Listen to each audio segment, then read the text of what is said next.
Hi everyone, here's a quick tip about adding weight in the front of your nose when your instruction manual calls for added weight in your aircraft. As you can see here, this A4 Skyhawk is calling for 8 grams of weight in the nose gear, okay? And I know some people, I've used screws at times or nuts and stuff like that, but I found that these sinkers for fishing actually work a lot better. So I went to Walmart because I had some on hand, but I went to Walmart to buy extras, and they're like dollar 20, $1.29 for some sinkers, depending on the size that you get. The bigger the size, the less amount of sinkers you're gonna get. So this one is 7 per bag. If the smaller you go, you'll get like 10 or 12, depending on the size, like I said. So I'll go ahead and use that. And actually, these work a lot better since a lot of the noses are, triangle, as you know, and they'll just fit right in perfectly, as you can see. Okay, and then I actually wrap these in the Scotch mounting putty here to keep it from actually moving around when it's in the aircraft. Okay, and then this is about $2, and you can get both of these over at Walmart. Okay, so you make this is in the hardware department. Okay, and this is obviously in the fishing department. Okay, so you might want to get about 3 different sizes because you're going to need 3 different weights. And then if you have a scale, you can go ahead and use ounces to grams on Google, and it'll actually give you the correct weight in grams. Okay, so there that is. I hope that's helpful for you guys. All right.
Alright guys, so here it is, the A4 Skyhawk. Finally was able to get it finished up. It took probably about 3 months for me to finish. I wasn't on it all the time like most of my models. But I was able to get it done.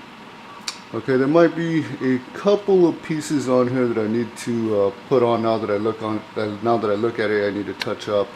One thing here, I left one of the glass pieces out, as you can see. That's an easy fix there. Nothing too big. Okay, so the painting came together really nicely. I don't know if you can see some of the shading on here. It came out really nice. It doesn't look like a brand new aircraft. It looks kind of old, like some of the paint is wearing through. There's some darker shades here and there. You might notice it on some of the other pictures that I posted before this video. No major issues with this kit. Seam lines, everything, all the parts came together nicely. No major putties or sanding, filing, or anything like that. The kit was really nice. It came together really nice. I really enjoyed building this aircraft, which is why I bought 2 of them. There's a lot of detail in this kit here. Okay, as you can see with the colors that I use are the I think it was the gold gray, and then the red, and then the white on the bottom.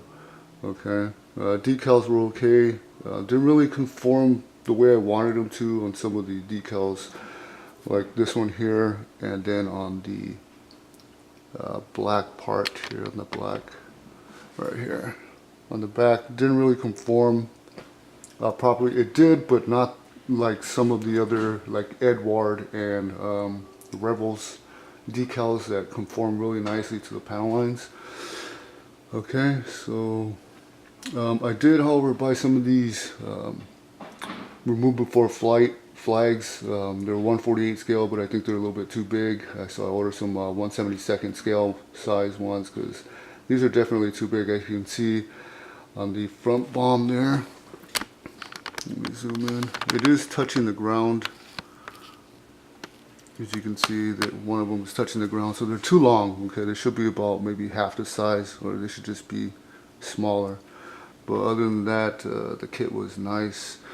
So let me go ahead and show you around the kit. Okay, definitely all the small parts, all the the little small painting parts, all that stuff matters when it comes to building your kit. So I would suggest really following the instructions in the painting. As you can see in the nose, that's a Radome paint there, and then in the white there. So that really makes a difference there. It really makes the aircraft stand out, with all that little detail. The canopy here, the wind screen, all has that detail, as you can see, with the riveting. As you can see, let me try and zoom in a little bit more. Well, you can see it there. So, and then it's all along where the electronics are housed in here. Okay, as you can see. So really nice kit. So let me go ahead and show you the bottom of this kit. Okay, let me zoom out a little bit more. Get focus in. Let me see if I can get it. And then, so that is the bottom. Okay, so you can see, it came out really nice. I didn't want to do too much on the bottom. Like I said, I wanted it all to match up with the top of the aircraft, just to look slightly used, not overly done. Okay, so it kind of looks like a natural wear. Alright, you can see. Alright, so there's the back of the aircraft with the exhaust nozzle there. Lower the camera a little bit.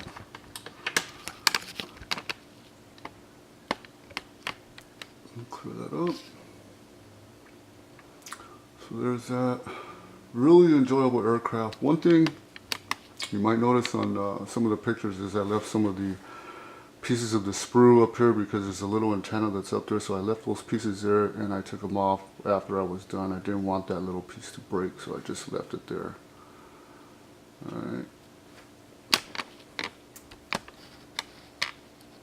But really pleased with the outcome of this aircraft. I think hasegawa did a great job on getting this together. Everything came out nice. The air brakes, I didn't want to open those up, so I just left them closed since I had the flaps down back here.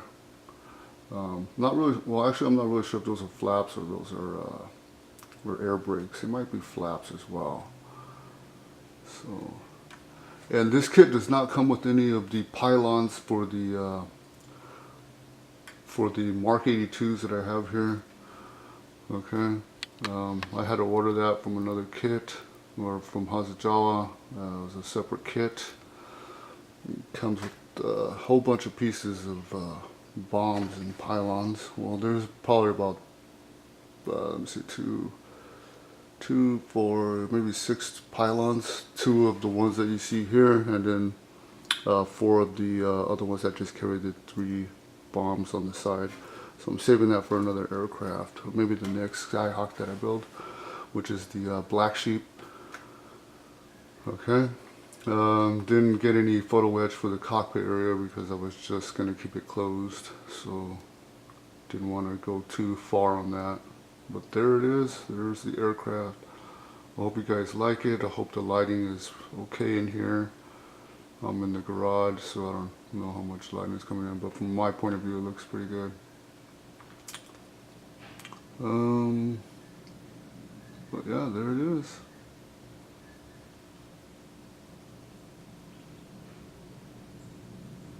Nice kit. Really enjoyed it.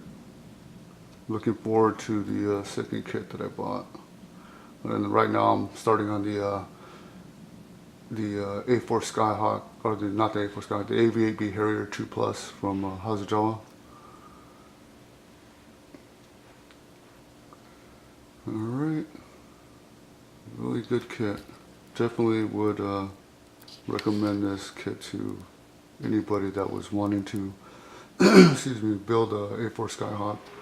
I bought it on Amazon. It was about $23, I believe it was. So if you're seeing other kits out there that are more than that price, I would definitely look somewhere else.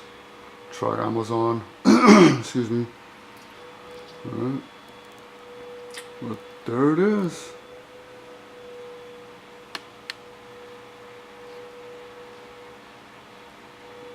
Alright, so I just want to share with you really quick some of the paints and some of the gloss coatings and flat coatings that I use, some of the products that I use to build this kit.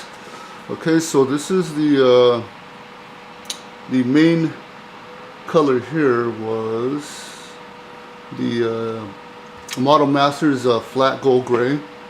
Okay, so that's the one that I use. That's the main color.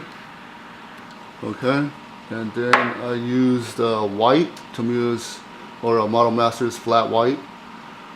Okay, then I used the Tamiya's flat red for where the flaps go up front, or the ailerons. I'm not sure what those are. I gotta look that up. Black, Model Masters flat black. Okay, Testors steel. I use Testors steel on the back there for the exhaust nozzle. I use the clear red and clear blue by Tamiya for the navigation lights on the side of the aircraft. Okay, and the Radome, like I was mentioning, by Mr. Color. Okay, this is a lacquer based paint. Okay, so that obviously went on the front of the aircraft and then on the back of the aircraft right there. Okay, that's another still, sorry. Definitely something that I find myself using more and more is this liquid mask by MIG. It definitely covers up some of the parts. Like in the back there's a clear piece here. I don't know if you can see it, but there's a clear piece in the back here. I covered that up with the liquid mask, and then I did all my painting. And I also do that on some of the other parts. If I need it, if I'm going to be gluing certain parts on, I'll lay down the liquid mask so that I'm not putting paint over it, so that when I go to glue the part, I'm not gluing a plastic part to a painted part, which definitely doesn't really stick. Okay, so I definitely will use this liquid mask for that reason, especially on the inside where the cockpit is. When you're gluing two halves together, you know, it'll call for the painting on the inside, which is this one called for a gray. And so what I did was I used a liquid mask to put down on the parts that I didn't want painted over, so that I can get a good bond from the plastic to plastic instead of plastic to paint. Okay, so I definitely use it for that. And then I use the Alclad's gloss clear coat. This lays down pretty good.